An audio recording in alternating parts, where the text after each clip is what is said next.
22ಕ್ಕೆ Karnataka bandh. March 22ರ ಬೆಳಗ್ಗೆ 6 ಗಂಟೆಯಿಂದ ಸಂಜೆ 6 ಗಂಟೆಯವರೆಗೂ ಬಂದ್ ಮಾಡಲಾಗುತ್ತೆ. ಕನ್ನಡಿಗರ ಮೇಲೆ ಮರಾಠಿಗರ ದಬ್ಬಾಳಿಕೆಯನ್ನ ಖಂಡಿಸಿ ಕನ್ನಡ ಪರ ಸಂಘಟನೆಗಳು ತೆಗೆದುಕೊಂಡಿರುವಂತಹ ಬಂದ್ನ ತೀರ್ಮಾನ ಇದು. ಕಾರಣ ಮಾರ್ಚ್ 22ನೇ ತಾರೀಕು ಎಲ್ಲವೂ ಕೂಡ ಸ್ತಬ್ಧವಾಗಲಿದೆ. ಅಂಗಡಿ ಮುಂಗಟ್ಟುಗಳು, ವ್ಯಾಪಾರ ವಹಿವಾಟು, ಹಾಗೆ ವಾಹನಗಳ ಓಡಾಟ ಎಲ್ಲವೂ ಕೂಡ ನಿರ್ಬಂಧವನ್ನ ಹಾಕಲಾಗುತ್ತೆ. ಆ ದಿನ ಎಲ್ಲರೂ ಕೂಡ ಬಂದ್ಗೆ ಸಹಕಾರ ಕೊಡಿ ಅಂತ ಕನ್ನಡ ಪರ ಸಂಘಟನೆಗಳು ಕೇಳಿವೆ. ಕಳಕಳಿಯಿಂದ ಮನವಿ ಮಾಡ್ತೀನಿ. ಸಿನಿಮಾ ಮೊದಲು ಸಿನಿಮಾ ಇಂಪಾರ್ಟೆಂಟು, ಮೊದಲು ಅನೌನ್ಸ್ ಆಗಬೇಕು. 2-3 ದಿವಸದಲ್ಲಿ ಗೋವಿಂದ್ ಅವರು ನಿಮ್ಮ ಸಾಹಸ ಮಾಡಿ ಇಡೀ ಕರ್ನಾಟಕದ ಎಲ್ಲ ಚಲನಚಿತ್ರ ಮತ್ತು ಚಿತ್ರದ ಕೆಲಸ ಕಾರ್ಯಗಳು ಸಂಪೂರ್ಣ 22ನೇ ತಾರೀಕು ಬೆಳಿಗ್ಗೆ 6ರಿಂದ ಸಂಜೆ 6ರವರೆಗೆ ಬಂದ್ ಹೇಳಲೇಬೇಕು. ನನಗೆ ಗೊತ್ತಿದೆ, ಮಹಲ್ನವರೆಲ್ಲ ಮುಚ್ತಾರೆ, ಮಾತಾಡಿದರಿಗಾಗಲೇ ಮುಚ್ತಾರೆ, ಅದರದ್ದೇನು ಬೇಕಾಗಿಲ್ಲ. ಯಾವುದು ಸರ್ಕಾರಿ ನೌಕರರ ಸಂಘ, ನೀವು ಭಾಳ ಗೌರವವಾಗಿ ಹೇಳ್ತೀವಿ, ಬೆಂಬಲ ಕೊಡಿ, ಕಾರ್ಮಿಕರು ಬೆಂಬಲ ಕೊಡಿ, ಕಾರು ಬೆಂಬಲ ಕೊಡಿ, ಲಾರಿ ಮಾಲೀಕರು ಬೆಂಬಲ ಕೊಡಿ, ಎಲ್ಲರೂ ಶಾಲೆ ಭಾಳ ನಿಮ್ಮ ಖಾಸಗಿ ಶಾಲೆಗಳು, ಸರ್ಕಾರಿ ಶಾಲೆಗಳು ದಯಮಾಡಿ ರಜಾ ಕೊಡಿ. ಆಸ್ಪತ್ರೆ ವಿನಾಯಿತಿ ಮತ್ತು ಔಷಧಿ ಅಂಗಡಿ ವಿನಾಯಿತಿ, ಮಾಧ್ಯಮ ವಿನಾಯಿತಿ, ಓಲಾ ಓಬಾರ್ ಅವು ಓಡಾಡಬಾರ್ದು. ನಿಮಗೆ ಮಾತ್ರ ನಾವು ರಕ್ಷಣೆನೂ ಕೊಡ್ತೀವಿ. 4 ಜನ ನೋಡಿ ಅಲ್ಲಿ ಹಿಂದೆ ನಗ್ತಾವನ ನೋಡಿ, ಅವನು ಒಂದು ಎಷ್ಟು ದಿವಸ ಆಯ್ತು ಕೇಳಿ ಬಂದು, ಸ್ವಲ್ಪ ಹಿಂದಕ್ಕೆ ತಿರುಗಿ ನೋಡಿ.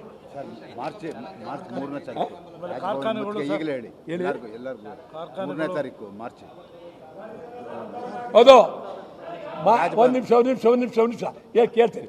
ಮಾರ್ಚ್ 3ನೇ ತಾರೀಕು ರಾಜಭವನ ಮುತ್ತಿಗೆ,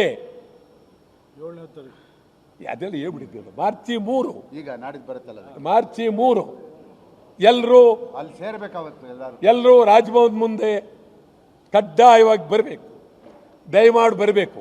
ಇದಲ್ಲದೆ ಕರ್ನಾಟಕ ರಾಜ್ಯಾದ್ಯಂತ ಇರುವ ಎಲ್ಲ ಕನ್ನಡ ಪರ ಸಂಘಟನೆಗಳು ಎಲ್ಲರನ್ನು ಕಳಕಳಿಯಿಂದ ಮನವಿ ಮಾಡ್ತೇವೆ, ನಿಮ್ಮ ಸಂಪೂರ್ಣ ಬೆಂಬಲ ನೀಡಬೇಕು, ಅಲ್ಲೇ ಹೋರಾಟವನ್ನು ಮಾಡಬೇಕು. ರೈತ ಸಂಘ ನಿಮ್ಮಲ್ಲಿ ಕಳಕಳಿಯಿಂದ ಮನವಿ ಮಾಡ್ತೀವಿ, ತಾವು ದಯಮಾಡಿ ಬೆಂಬಲ ಕೊಡಬೇಕು ಅಂತೇಳಿ ಕಳಕಳಿಯಿಂದ ಮನವಿ ಮಾಡ್ತೀವಿ. ಇಷ್ಟೇಳಿ ಎಲ್ಲಕ್ಕಿಂತ ಹೆಚ್ಚಾಗಿ ಮಾಧ್ಯಮದವರಿಗೆ 2 ಕೈ ಮುಗಿದು ಹೇಳ್ತೀವಿ, ಅತ್ತೈತ ತಕರಾರಿಲ್ಲದೆ ನೇರವಾಗಿ ಸಪೋರ್ಟ್ ಮಾಡಿಬಿಡಿ. ಯಾವುದು ಸಣ್ಣ ಪಣ್ಣ ತಕರಾರು ಮಾಡಬೇಡಿ ದಯವಿಟ್ಟು.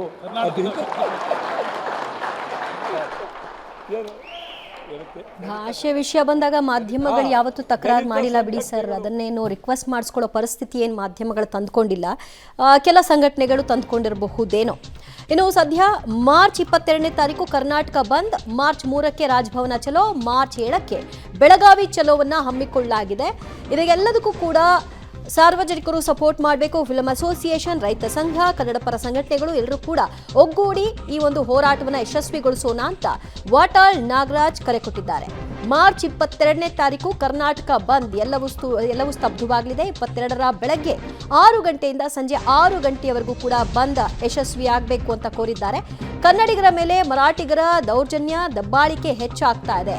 ಕನ್ನಡಕ್ಕಾಗಿ, ಕನ್ನಡಿಗರಿಗಾಗಿ ನಾವು ಈ ಹೋರಾಟವನ್ನು ಮಾಡಬೇಕಾದಂತಹ ಪರಿಸ್ಥಿತಿ. ಹಾಗಾಗಿ ಕನ್ನಡಿಗರೆಲ್ಲರೂ ಕೂಡ ಒಗ್ಗೂಡೋಣ, ನಮ್ಮ ಬಲ ಪ್ರದರ್ಶನ ಮಾಡೋಣ ಅಂತ ವಾಟಾಳ್ ನಾಗರಾಜ್ ಹೇಳೋ ಮೂಲಕ ಮಾರ್ಚ್ 3ನೇ ತಾರೀಕು ರಾಜಭವನ ಚಲೋವನ್ನು ಹಮ್ಮಿಕೊಂಡಿದ್ದಾರೆ. ಜೊತೆಗೆ ಬೆಳಗಾವಿ ಚಲೋವನ್ನು ಮಾರ್ಚ್ 7ನೇ ತಾರೀಕು ಹಮ್ಮಿಕೊಂಡಿದ್ದಾರೆ. ಇದೆರಡೂ ಆದ ನಂತರದಲ್ಲಿ ಮಾರ್ಚ್ 22ನೇ ತಾರೀಕು ಕರ್ನಾಟಕ ಬಂದ್ ಮಾಡುವಂತಹ ತೀರ್ಮಾನಕ್ಕೆ ಬರಲಾಗಿದೆ. ಮಾಡ್ತೀವಿ. ಮುಖ್ಯಮಂತ್ರಿಗಳು ನಮಗೆ ಸಂಪೂರ್ಣ ನಿಮ್ಮ ಬೆಂಬಲ ಕೊಡಬೇಕು. ಇದು ರಾಜಕೀಯ ಅಲ್ಲ, ಸಂಪೂರ್ಣ ಬೆಂಬಲವನ್ನು ಕೊಡಬೇಕು. ರಾಮಲಿಂಗಾರೆಡ್ಡಿ ಅವರಿಗೆ ಕಳಕಳಿಯನ್ನು ಮನವಿ ಮಾಡ್ತೀನಿ, ಯಾವುದೇ ಭೇದ ಭಾವನೆ ಇಲ್ಲದೆ ಇಡೀ ನಿಮ್ಮ ಇಲಾಖೆಗೆ ಬರುವ ಎಲ್ಲ ಬಸ್ಸುಗಳನ್ನು ಅವತ್ತು ನಿಲ್ಲಿಸಲೇಬೇಕು. ಹೋಟೆಲ್ ಮಾಲೀಕರಿಗೆ ನಾನು ಕರಕಳಿನ ಮನವಿ ಮಾಡ್ತೀನಿ, ನೀವು ಪ್ರತಿ ಸಾರಿನೂ ನಾವು ಮುಚ್ಚೋದಿಲ್ಲ ಅಂತ ಹೇಳ್ತೀರಿ. ನೀವು ನನಗೆ ಭಾಳ ಬೇಕಾದವರು, ದಯಮಾಡಿ ಓಟ್ ಸಂಪೂರ್ಣ ಒಂದು ದಿನ ಮುಚ್ಚಿ ಅಂತೇಳಿ ನಾನು ತಮ್ಮಲ್ಲಿ ಕಳಕಳಿಯಿಂದ ಮನವಿ ಮಾಡ್ತೀನಿ. ಸಿನಿಮಾ ಮೊದಲು ಸಿನಿಮಾ ಇಂಪಾರ್ಟೆಂಟು, ಮೊದಲು ಅನೌನ್ಸ್ ಆಗಬೇಕು.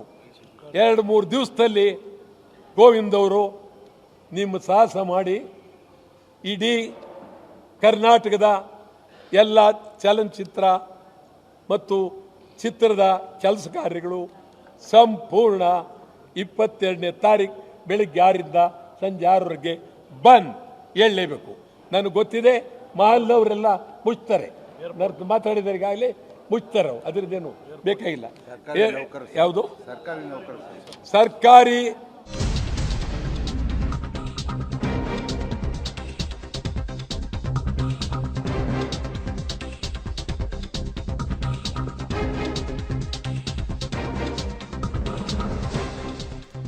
ಮರಾಠಿಗರಿಂದ ಕನ್ನಡಿಗರ ಮೇಲೆ ಆಗ್ತಾ ಇರುವ ದಬ್ಬಾಳಿಕೆಯನ್ನ ಖಂಡಿಸಿ ಸಾಲು ಹೋರಾಟಗಳನ್ನ ಕನ್ನಡ ಪರ ಸಂಘಟನೆಗಳು ಹಮ್ಮಿಕೊಂಡಿವೆ. ಮಾರ್ಚ್ 11ಕ್ಕೆ ಮೇಕೆದಾಟುಗಾಗಿ ಅತ್ತಿಬೆಲೆ ತಮಿಳುನಾಡು ಗಡಿ ಬಂದ್.